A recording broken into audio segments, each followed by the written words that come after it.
கிருபானந்த வாரியர்கள் நகைச்சுவை உணர்வோடு ஆன்மீக சொற்பொழிவாற்றல் வல்லவர். இதற்கு ஒரு சிறந்த உதாரணம், ஒரு திருமண நிகழ்வில் ஆத்திக உணர்வோடு இருக்கிற நம்ம எம்ஆர் ராதாவும் இவங்களும் சந்திச்சுக்கிறாங்க. அப்போ ஏற்பட்ட ஒரு வாக்குவாதம் பற்றி அந்த பதிவில் நான் போட போகிறேன். ரொம்ப சுவாரஸ்யமாக அற்புதமான கேள்வி, அதுக்கு அழகான பதிலை கிருபானந்த வாரியர் சுவாமிகள் தந்திருப்பாங்க. ஒரு திருமண நிகழ்வில் 2 பேரும் பரஸ்பரமாக சந்திச்சுக்கிறாங்க. அப்போ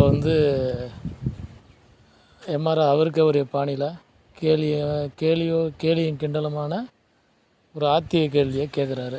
என்னென்னா, ஐயா கிருபானந்த வாரியர் அடிகளே, முருகனுக்கு 6 தலைன்றீங்க, 12 கைன்றீங்க, அவர் எந்த தலையில் வச்சு படுத்து தூங்குவார் அப்படின்னு சொல்லி கிண்டலாக கேட்குறாரு.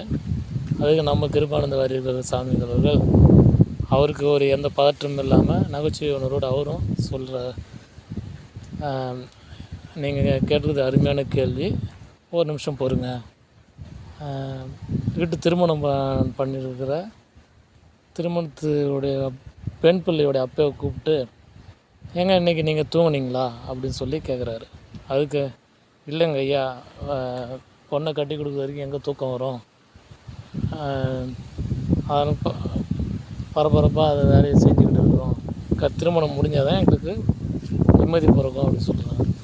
உடனே எம்ஆர் அதை பார்த்து, நாங்கள் கேட்ட கேள்விக்கும் அவரை கூப்பிட்டு கேட்குறதுக்கும் என்ன சம்மந்தம் அப்படின்னு சொல்லி இவர் கேட்குறாரு. உடனே கிருபானந்த வாரியர் சொல்கிறது, ஒரு பொண்ணு பிள்ளையை பற்றதுக்கே அவருக்கு தூக்கம் இல்லை, விடிய அலைஞ்சிக்கிட்டு அல்லாடிட்டு இருக்காரு. இந்த அகிலத்தை காக்கிற என் அப்பன் முருகனுக்கு மட்டும் எப்படிங்க தூக்கம் வரும், அவர் எங்கேருந்து தூங்குவார், நம்மளை காக்குவதே அவருடைய சேவைன்னு எம்ஆர் அதுக்கு பொட்டில் அரைஞ்சது போல் சொன்னாருன்னு ஒரு இதில் படித்தது, அதை உங்களுக்கு பதிவாக போட்டிருக்கேன். நன்றி, வணக்கம். பிடிச்சிருந்தா லைக் பண்ணுங்கள், ஷேர் பண்ணுங்கள். துருவ பிரபஞ்சன் சேனலுக்கு.